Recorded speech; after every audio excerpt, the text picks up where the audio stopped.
Hello hi my dear friends, welcome to my channel HSR బైన్ఫో. Friends, ఈ రోజు మనం డిస్కస్ చేయబోతున్న వన్ మోర్ ఇంపార్టెంట్ కాన్సెప్ట్ ఏంటంటే చూడండి, how to right biology answers in examination.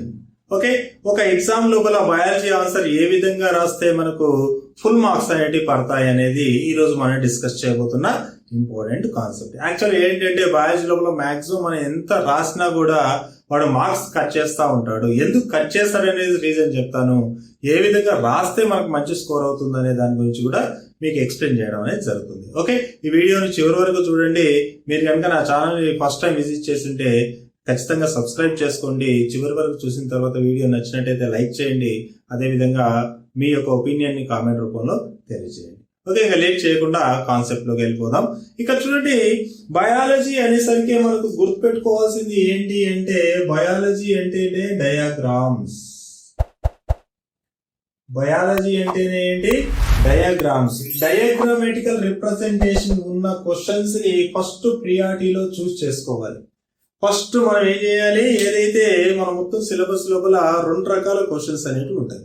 ఒకటి డయాగ్రామేటికల్ రిప్రజెంటేషన్ తో ఉండే క్వశ్చన్స్ ఉంటాయి, రెండోది ఓన్లీ థియరీ పార్ట్ ఉండే క్వశ్చన్స్ అనేవి ఉంటాయి. నేను థియరీ పార్ట్ ఉండే క్వశ్చన్స్ కూడా ఏ విధంగా రాస్తే ఫుల్ మార్క్స్ పడతాయి చెప్తాను. ఈ యొక్క డయాగ్రామేటికల్ రిప్రజెంటేషన్ ఉన్నవి కూడా ఏ విధంగా రాస్తే ఫుల్ మార్క్స్ పడతాయో నేను ఒకసారి మీకు ఎక్స్ప్లెయిన్ చేస్తాను. అయితే ఇక్కడ విషయం ఏంటంటే, first let us see the diagrammatical representation. రెండు క్వశ్చన్స్ ఉన్నప్పుడు ఒక థియరీ పార్ట్ లేదు, రెండోది డయాగ్రామేటికల్ రిప్రజెంటేషన్ తో ఉన్న క్వశ్చన్స్ ఉన్నప్పుడు ఫస్ట్ ప్రియారిటీ మనం ఖచ్చితంగా డయాగ్రామ్ ఉన్న దానికి ఇవ్వాలి. ఓకే, ఒక దాని లోపల చూస్ అంటే ఇది లేకపోతే అది రాయండి అన్నప్పుడు డయాగ్రామేటికల్ ఒకటి థియరీ ఒకటి ఉంటే ఖచ్చితంగా మనం డయాగ్రామ్ రాయాలని చెప్తున్నాం. ఇక్కడ డయాగ్రామ్ తో రాస్తున్నప్పుడు విషయం ఏంటి అంటే, ఇక్కడ డయాగ్రామేటికల్ రిప్రజెంటేషన్ అంటే మరీ మనం ఒక రేంజ్ లో పెన్ను తీసుకొని స్కెచ్ తీసుకునేసి ఒక రేంజ్ లో వేయాల్సిన అవసరం లేదు. డయాగ్రామేటికల్ గా రిప్రజెంటేట్ చేసినప్పుడు మనకు యాక్చువల్ గా థియరీ రాస్తూ ఉన్నప్పుడు మనం ఏదైతే థియరీ రాస్తామో ఆ థియరీ లోపల ఏవైతే హైలైట్ చేస్తామో, థియరీ లోపల ఏవైతే ఇంపార్టెంట్ పాయింట్ హైలైట్ చేస్తామో ఆ ఇంపార్టెంట్ పాయింట్ మనకు ఒక డయాగ్రామ్ యొక్క లేబులింగ్ ఉండాలి. Very very important. For example, మీకున్న మెటీరియల్ లోపల లేబులింగ్స్ ఉండవు, ఒకటి రెండు లేబులింగ్ ఇచ్చేసి వదిలేసింటాడు. కానీ మీరు తెలివితో ఏం చేయాలి అంటే, ఒక డయాగ్రామ్ ఉంటే థియరీ చదువుతూ ఉన్నప్పుడు ఆ డయాగ్రామ్ లోపల ఒక పార్ట్ కనుక మనం ఐడెంటిఫై చేస్తే ఆ పార్ట్ ఎక్కడ ఉంటుందనేసి మనమే యారో ఇచ్చేసేసి లేబులింగ్ చేసుకోవాలి. ఈ విధంగా మనకు బుక్ లో లేనటువంటి లేబులింగ్ కూడా మనం క్రియేట్ చేయాలి. అలా క్రియేట్ చేసేసి ఫస్ట్ డయాగ్రామ్ ని నీట్ గా డయాగ్రామ్ వేయకున్నా పర్వాలేదు, కానీ లేబులింగ్ ఏదైతే చేస్తున్నామో దాన్ని హైలైట్ చేయాలి. లేబులింగ్ ఏదైతే చేస్తున్నామో దాన్ని ఖచ్చితంగా హైలైట్ చేయాలి. అది ఖచ్చితంగా ఉండాలి. రిమైనింగ్ పార్ట్స్ ఉన్నా లేకున్నా దాని సోల్ స్ట్రక్చర్ మిస్ చేయకుండా దాంట్లో మేజర్ పార్ట్స్ ని లేబులింగ్ అనేది చేయాల్సి ఉంటుంది. ఓకే, ఫస్ట్ ఈ ప్రియారిటీ చూసుకునేసి లేబులింగ్స్ అన్ని కూడా చేయాలి. అన్ని లేబులింగ్ కూడా ఒకే సైడ్ ఉండాలి, ఒకే రేంజ్ లో ఉండాలి. కొంతమంది ఏం చేస్తుంటే ఒక డయాగ్రామ్ ఇస్తారు, ఇక్కడ ఒక లేబులింగ్, ఇక్కడ ఒక లేబులింగ్, ఇక్కడ ఒక లేబులింగ్, ఇక్కడ ఒక లేబులింగ్, ఇక్కడ ఒక లేబులింగ్, ఇంకా ఎట్లా పడితే అట్లా లేబులింగ్ అనేది ఇస్తాడు. ఇక్కడ ఇచ్చిన ఇట్లే రాస్తాడు, ఇక్కడ ఇచ్చిన ఇట్లే రాస్తాడు, ఇక్కడ ఇచ్చిన ఇట్లే రాస్తాడు, ఇక్కడ ఏంటంటే డయాగ్రామ్ మొత్తం క్లమ్జీగా అయిపోతుంది. కాబట్టి లేబులింగ్ డయాగ్రామ్ ఒక సైడ్ వేసేసి లేబులింగ్ ఇటు సైడ్ వేయండి. ఎప్పుడు కూడా లేబులింగ్ అనేది ఇటు సైడ్ వేయండి. ఓకే, లేబులింగ్ లెంతీగా ఉన్నప్పుడు ఒక పేజ్ లోపల డయాగ్రామ్స్ ఎక్కడ తీసుకుంటారు అంటే, ఆ పేజ్ లోపల డయాగ్రామ్స్ ఇక్కడ తీసుకునేసి లేబులింగ్ ఇట్లా పెట్టేసేసి ఇక్కడ నుంచి లేబులింగ్ స్టార్ట్ చేయండి. లేదు, ఒక డయాగ్రామ్ మాత్రమే వేయాలి, దానికి లేబులింగ్ లేదు అన్నప్పుడు దాన్ని మధ్య భాగంలో వేయడానికి ట్రై చేయండి. ఓకే, ఇది ఫస్ట్ ఆఫ్ ఆల్ డయాగ్రామ్ వేసే విధానం. ఇదేంటి? ఫస్ట్ డయాగ్రామ్ వేసే విధానం. ఇంకా డయాగ్రామేటికల్ రిప్రజెంటేషన్ తో వచ్చినటువంటి క్వశ్చన్ ఏ విధంగా రాయాలి చూడండి. Any kind of question you have to remember one thing. Okay, A question రాసినా కూడా, okay, any kind of question రాసినా కూడా బయాలజీ లోపల రాసే విధానం ఒక ప్యాటర్న్ అనేది ఉంటుంది. ఏంటి ఆ ప్యాటర్న్ చూడండి. ఫస్ట్ ఏంటి అంటే, ఏ క్వశ్చన్ అడిగినా కూడా దానికి సంబంధించిన బ్యాక్గ్రౌండ్ రాయాల్సిన అవసరం అనేది ఉంటుంది. ఫర్ ఎగ్జాంపుల్, యూకారియోటిక్ సెల్ గురించి రాయమన్నాడు. యూకారియోటిక్ సెల్ అంటే మనం డైరెక్ట్ ఏం చేస్తాం, యూకారియోటిక్ సెల్ అని పెట్టేసేసి దానిలో ఇంకా రాసుకుంటూ పోతా ఉంటాం. ఒక ఎగ్జాంపుల్ సింపుల్ గా యూకారియోటిక్ సెల్ గురించి రాయమంటే ఎలా రాయాలి అంటే, ఫస్ట్ చూడండి, ద సెల్ అంటే ఏంటి అని రాయాల్సి ఉంటుంది. ఫస్ట్ ఒక హెడ్డింగ్ పెట్టాల్సి ఉంటుంది. ముఖ్యంగా అందరూ ఫాలో అవ్వాల్సింది ఏంటి అంటే ప్రతి ఒక్కరు బయాలజీ స్టూడెంట్స్ మార్కర్స్ కానీ స్కెచెస్ కానీ హైలైటర్స్ కానీ తీసుకోండి. హైలైటర్స్ అంటే గ్లిట్టర్స్. ఓకే, మనం మొత్తం బ్లాక్ పెన్ తో రాయొద్దు, మొత్తం బ్లూ పెన్ తో రాయొద్దు. కొన్నిసార్లు బ్లాక్ బ్లూ కూడా వాడండి, రెండు కూడా వాడండి, ఇంకేం లేకపోతే. కానీ ఒకే పెన్ తో మొత్తం స్క్రిప్ట్ అంతా రాసుకుంటూ పోమాకండి. అలా పోయినప్పుడు ఏంటంటే చూసేవాడికి ఇరిటేషన్ వస్తుంది.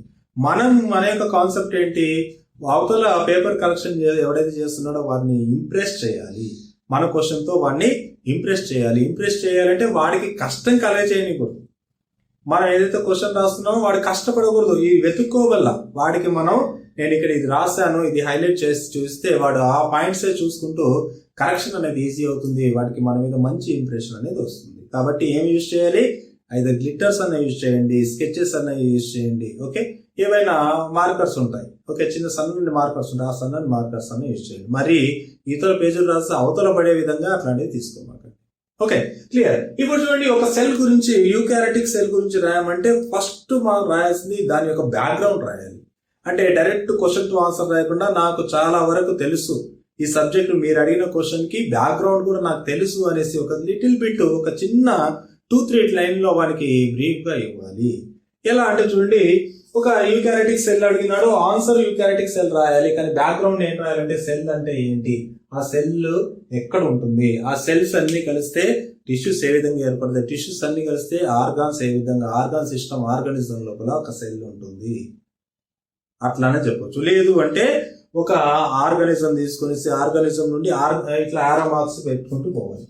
ఒక ఆర్గానిజం లోపల ఆర్గాన్ లోపల ఏముంటుంది, టిష్యూస్ ఉంటాయి, టిష్యూస్ లోపల ఏముంటుంది, సెల్ ఉంటుంది. ఇది మనం రాయాల్సిన అవసరం ఉంది. ఓకే, ప్రతి దానికి కూడా ఏంటంటే బ్యాక్గ్రౌండ్ లోపల అతనికి యూకారియోటిక్ సెల్ అడిగినాడు అంటే ఈ విధంగా రాయాల్సి ఉంటుంది. సెల్ ఏ విధంగా ఉంటుంది అనేసి. Coming to the we have to mention the difference between the eukaryotic and prokaryotic cell. A little bit, మరి ఎక్కువగా లెంతీగా రాయదు, మనకు చాలా నాలెడ్జ్ ఉన్నా కూడా లిటిల్ బిట్ రాయాలి. The difference between the eukaryotic cell prokaryotic cell రాసి ఒక 3 పాయింట్ రాసి కింద హెడ్డింగ్ పెట్టాలి. ఆ హెడ్డింగ్ ఏంటంటే స్ట్రక్చర్ ఆఫ్ యూకారియోటిక్ సెల్ అనేసి హెడ్డింగ్ పెట్టాలి. హెడ్డింగ్ కూడా అన్ని స్కెచ్లు మార్కర్స్ తో యూజ్ చేయాలి. ఓకే, ఇది యాక్చువల్ గా ఫాలో అవ్వాల్సినటువంటి ప్యాటర్న్. ఇక్కడ విషయం ఏంటంటే మనకి ఏమొచ్చింది, ఇదంతా కూడా ఏంటి, ఒక క్వశ్చన్ లో ఏం రాయాలి, ఖచ్చితంగా మనకు ఉండాల్సింది బ్యాక్గ్రౌండ్ రాయాలి, మెయిన్ థియరీ రాయాలి, మెయిన్ కాన్సెప్ట్ రాయాలి. కాన్సెప్ట్ రాసిన తర్వాత కంక్లూడ్ చేయాలి. కాన్సెప్ట్ రాసిన తర్వాత కంక్లూడ్ లేదంటే ఇంపార్టెన్స్ రాయాలి. కంక్లూడ్ రాసిన తర్వాత వాటి యొక్క ఇంపార్టెన్స్, ఈ క్వశ్చన్ ఏదో ఒక ఇంపార్టెన్స్ ఉంటేనే మనకు ఎగ్జామినేషన్ లో క్వశ్చన్ వస్తుంది. దాని యొక్క ఇంపార్టెన్స్ రాసి కంక్లూడ్ చేస్తే అక్కడితో ఏమవుతుందంటే ఒక క్వశ్చన్ అనేది ఎండ్ అవుతుంది. ఓకే, ఇది యాక్చువల్ గా ఎగ్జామ్ లోపల ఫాలో అవ్వాల్సినటువంటి ప్యాటర్న్. బ్యాక్గ్రౌండ్ ఖచ్చితంగా రాయాలి. ఓకే, ఒకవేళ సైంటిస్ట్ ఉన్నాడు అనుకోండి, ఖచ్చితంగా సైంటిస్ట్ ని మెన్షన్ చేయండి. ఇఫ్ పాసిబుల్ మీరు కానీ రిమెంబర్ చేసుకుంటే ఖచ్చితంగా సెల్ ఉంది, సెల్ యొక్క స్ట్రక్చర్ ఎవరు ఐడెంటిఫై చేసినాడు, అది దాని గురించి ఐడెంటిఫై చేసిన సైంటిస్ట్ పేరు రాయండి. అట్లా అంటే ఇక్కడ ఏంటంటే బ్యాక్గ్రౌండ్ కనుక మనం ఇవ్వగలిగితే అతనికి ఇంప్రెషన్ వస్తుంది. ఆ బ్యాక్గ్రౌండ్ కూడా ఓన్లీ ఎట్లా రాయాలి అంటే హెడ్డింగ్ పెట్టాలి. ఫస్ట్ సెల్ అంటే ఏంటి, eukaryotic cell prokaryotic cell difference పెట్టి నెక్స్ట్ యూకారియోటిక్ సెల్ గురించి రాసుకుంటూ వచ్చేసి ఫైనల్ గా కంక్లూడ్ చేయాల్సి ఉంటుంది. ఇది మనం తీసుకోవాల్సిన డయాగ్రామ్స్ ఎట్లా చేయాలో చెప్పినాను, అదేవిధంగా దీనికి ఎట్లా చేయాలి. అయితే ఇక్కడ విషయం ఏంటంటే డయాగ్రామెటికల్ రిప్రజెంటేషన్ ఉన్నటువంటి క్వశ్చన్స్ లోపల ఫస్ట్ డయాగ్రామ్ వేయాలా లేకపోతే థియరీ రాసి డయాగ్రామ్ వేయాలని చాలా మంది కన్ఫ్యూజన్ ఉంటుంది. యాక్చువల్గా మనం చూస్తున్నటువంటి మెటీరియల్ లోపల మీరు కానీ అబ్జర్వ్ చేస్తుంటే అక్కడ అతను టెక్స్ట్ ను అడ్జస్ట్ చేస్తున్నప్పుడు ఎక్కడైతే ప్లేస్ ఉంటుందో అక్కడ డయాగ్రామ్ ఇస్తాను, అంతేగాని అక్కడే డయాగ్రామ్ వేయాలని లేదు. ఇప్పుడు ఆ టెక్స్ట్ ను మొత్తం మనం నేర్చుకున్నాము, డయాగ్రామ్ మనకు ఐడియా ఉంది కాబట్టి మనం ఖచ్చితంగా ఎక్కడ వేయాలి అంటే క్వశ్చన్ బ్యాక్గ్రౌండ్ అయిపోయిన తర్వాత మెయిన్ కాన్సెప్ట్ ఎక్కడైతే స్టార్ట్ చేస్తామో మెయిన్ కాన్సెప్ట్ స్టార్ట్ చేసిన తర్వాత ఆ మెయిన్ కాన్సెప్ట్ గురించి 2 లైన్స్ రాసి తర్వాత డయాగ్రామ్ వేయాలి. ఖచ్చితంగా డయాగ్రామ్ వేయాలి. ఎప్పుడు కూడా డయాగ్రామేటికల్ రిప్రజెంటేషన్ ఉన్నాయి. ఫస్ట్ డయాగ్రామ్ బ్యాక్గ్రౌండ్ రాయాలి. మెయిన్ స్టార్ట్ చేసేసిన తర్వాత 2-3 లైన్స్ మెయిన్ దాని గురించి రాసి ఇలా డయాగ్రామ్ వేసి మళ్ళీ దాని కంటిన్యూషన్ చేయాలి. అంటే ఒక క్వశ్చన్ రాస్తున్నప్పుడు మనం ప్రియారిటీ ఇవ్వాల్సింది ఫస్ట్ డయాగ్రామ్ కి. అంటే పేపర్ కరెక్షన్ చేసేవాడు ఏమనుకుంటాడు, ఆ డయాగ్రామ్ చూస్తే వాడికి ఐడియా వచ్చేస్తుంది ఈ క్వశ్చన్ బాగానే రాశాడు అని. ఓకే, అప్పుడు డయాగ్రామ్స్ బాగా నేర్చుకునేసి లేబులింగ్ బాగా చేయగలిగితే ఆ క్వశ్చన్ లో ఆన్సర్ లో మొత్తం స్క్రిప్ట్ చూడకుండా ఆ డయాగ్రామ్ మాత్రం చూసేసి అలా కరెక్షన్ చేసుకుంటూ పోతాడు. ఫుల్ మార్క్స్ వచ్చే ఛాయిస్ అనేది ఉంటుంది. ఓకే, ఇది యాక్చువల్లీ ఏంటంటే మనకి డయాగ్రామ్ ఉన్న క్వశ్చన్స్ ఏ విధంగా రాయాలి. ఇప్పుడు స్క్రిప్ట్ ఉన్న క్వశ్చన్స్ ఏ విధంగా రాయాలి ఒకసారి చూడండి. ఇప్పుడు చూడండి, థియరీ ఓన్లీ థియరీ మాత్రమే ఉంటుంది. ఎట్లాంటి డయాగ్రామ్స్ ఉండవు. అట్లాంటి క్వశ్చన్ రాస్తున్నప్పుడు ఎట్లా రాయాలంటే ప్రతి దానికి థియరీ కూడా ఏముంటుంది, ఖచ్చితంగా బ్యాక్గ్రౌండ్ ఉంటుంది. బ్యాక్గ్రౌండ్ తర్వాత ఏముంటుంది, మెయిన్ సబ్జెక్ట్ మనం ఏదైతే రాస్తున్నామో అది ఉంటుంది. తర్వాత కంక్లూడ్ చేయాల్సి ఉంటుంది. ఫైనల్ గా కంక్లూడ్ చేయాల్సి ఉంటుంది, లేదా దాని యొక్క ఇంపార్టెన్స్ రాయాల్సి ఉంటుంది. ఓకే, ఇక్కడ విషయం ఏంటంటే థియరీ రాస్తున్నప్పుడు మనం రాసే విధానం ఒకసారి చూడండి. బ్యాక్గ్రౌండ్ ఎప్పుడు కూడా పారాగ్రాఫ్ లాగా రాయండి. Very very very important. Background ఎప్పుడు కూడా పారాగ్రాఫ్ లాగా రాయండి. ఫర్ ఎగ్జాంపుల్ ఒక పేపర్ ఇట్లా ఉందనుకోండి, ఇట్లా ఉంటే for example background for example cell అని పెట్టాం అనుకోండి, సెల్ కి ఇట్లా పెట్టేసేసి ఇట్లా ఒక 2-3 లైన్స్ పారాగ్రాఫ్ లాగా రాసి వదిలేయండి. బ్యాక్గ్రౌండ్ తర్వాత మెయిన్ సబ్జెక్ట్ వస్తుంది. మెయిన్ సబ్జెక్ట్ ఏదైతే ఉంటుందో దాని యొక్క హెడ్డింగ్ మిడిల్ లో పెట్టండి. Eukaryotic cell for example, eukaryotic cell. దీనిలో డయాగ్రామ్ లేకుండా జస్ట్ అజ్యూమ్ చేసుకోండి. యూకారియోటిక్ సెల్ ఇది దేంతో పెట్టాలి, గ్లిటర్ తో కానీ మార్కర్ తో కానీ ఏదో దాంతో కలర్ తో పెట్టాలి. కలర్ తో పెట్టేసి కింద ఇట్లా చేయండి. ఓకేనా, చేసేసిన తర్వాత ఇప్పుడు విషయం ఏంటి అంటే యూకారియోటిక్ సెల్ లోపల 2 రకాలైనటువంటి కాన్సెప్ట్స్ ఒకటి ఉంటుంది. ఓకే, ఒకటి ఫర్ ఎగ్జాంపుల్ ప్లాస్మా మెంబ్రేన్ ఉంటుంది, తర్వాత సైటోప్లాజం ఉంటుంది. ఓకే, సెల్ ఆర్గనైల్స్ అనేవి సైటోప్లాజం ఉంటాయి, ప్లాస్మా మెంబ్రేన్ ఉంటుంది. అయితే ప్లాస్మా మెంబ్రేన్ అనేది ఉంటుంది, సెల్ ఆర్గనైల్స్ ఉంటాయి అనేసి ఫస్ట్ లో మనం డినోట్ చేయాలి. ఇంకా చాలా వరకు ఏం చేస్తారంటే ఇంకా పెట్టేసుకుంటే హెడ్డింగ్ సైడ్ హెడ్డింగ్స్ పెట్టుకుంటూ పోతారు. అలా కాదు, ఇది రాసేసిన తర్వాత eukaryotic cell that contains the following features, following organelles అనేసి రాసి ఫస్ట్ ప్లాస్మా మెంబ్రేన్ రాసి తర్వాత సైటోప్లాజం రాయాలి.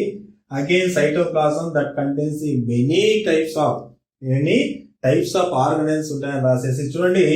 ప్లాస్మా మెంబ్రేన్ ఇక్కడ ఎండ్ అయింది, ఇక్కడ స్టార్ట్ అయింది. సైటోప్లాజం ఇక్కడ స్టార్ట్ అయింది. దీని కింద సైటోప్లాజం కింద వచ్చేవి ఏవైనా కూడా మళ్ళీ ఎక్కడ రాయాలంటే మళ్ళీ ఇక్కడ రాయకూడదు, ఇక్కడ పెట్టాలి. మిడిల్ లో నుంచి స్టార్ట్ చేయాలి.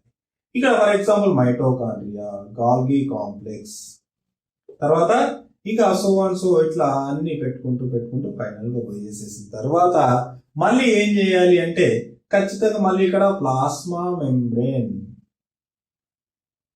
అని హెడ్డింగ్ పెట్టాలి. ప్లాస్మా మెంబ్రేన్ అనేసి హెడ్డింగ్ పెట్టాలి. ఇక్కడ ఒకసారి చూడండి, సెల్ గురించి రాస్తున్నప్పుడు పారాగ్రాఫ్ రాస్తున్నాడు. ఇదంతా దీనిలో అంటే నువ్వు రాసే కంటెంట్ లో ఏమేమి సబ్ హెడ్స్ వస్తాయనేసి ఇక్కడ రాశాను.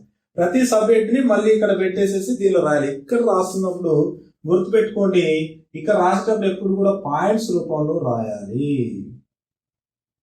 ఈ పాయింట్స్ కూడా మళ్ళీ ఈ పీ కింద రాకూడదు, కొద్దిగా ముందుకు పెట్టేసేసి యారో పాయింట్స్ అంటే ఇట్లానే యారోస్ ఇవ్వచ్చు, లేదంటే ఎట్లా ఇవ్వచ్చు.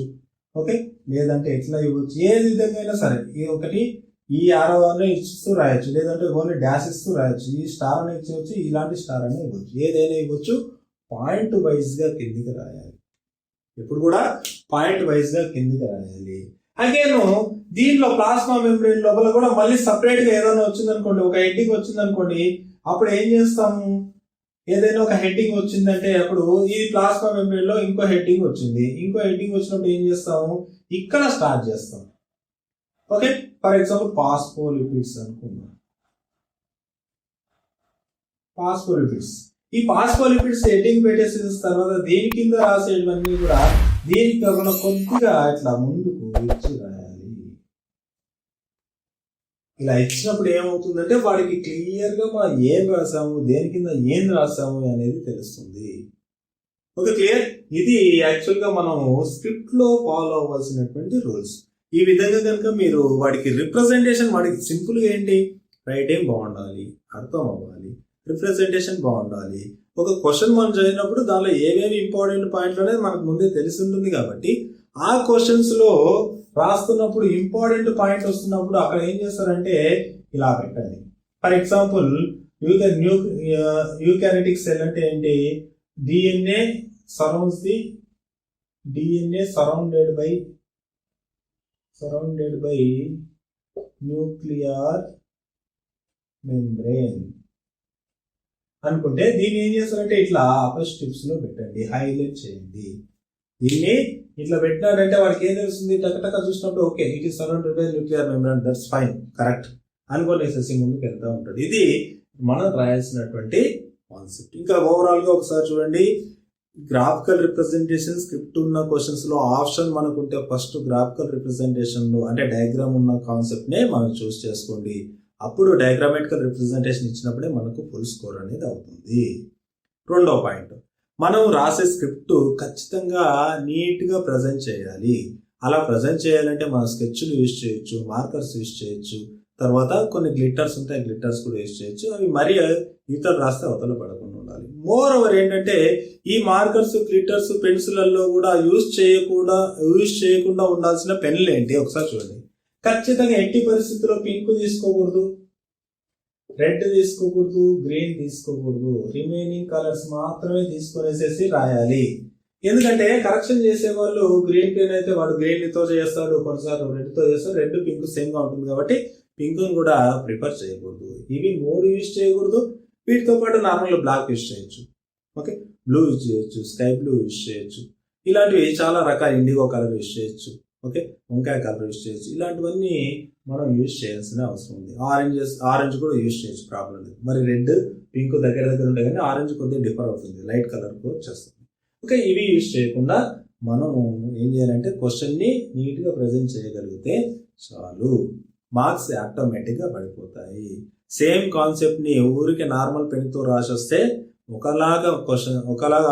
రకమైనటువంటి మార్క్స్ పడతాయి. అదే ఆన్సర్ ని, అదే కంటెంట్ ని అదే పేపర్ లో రిప్రజెంటేషన్ బాగా ఇచ్చి రాసిస్తే మీకు ఫుల్ మార్క్స్ పడతాయి. ఇది యాక్చువల్ గా మీరు ఫాలో అవ్వాల్సిన రూల్స్. అన్ని బయాలజీ సంబంధించినటువంటి క్వశ్చన్స్ ఇలాగే రాయాల్సి ఉంటుంది. అది మైక్రోబయాలజీ కావచ్చు, బయోకెమిస్ట్రీ కావచ్చు, జువాలజీ కావచ్చు, బాటనీ కావచ్చు, ఓకే, ఏదైనా కూడా ఖచ్చితంగా ఈ ప్యాటర్న్ ఫాలో అయితే మీకు ఫుల్ మార్క్స్ అనేవి పడతాయి. ఓకే, ఐ హోప్ ఇదంతా మీకు క్లియర్గా అర్థమైంది అనుకుంటున్నాను. మీకు కానీ అర్థమైతే నా ఛానల్ సబ్స్క్రైబ్ చేయండి, లైక్ చేయండి, అదేవిధంగా షేర్ చేయండి. మీ డౌట్స్ ఉంటే కామెంట్ రూపంలో చెప్పండి, నేను డెఫినెట్గా మీకు రెస్పాన్స్ ఇవ్వడానికి ట్రై చేస్తాను. Thank you very much.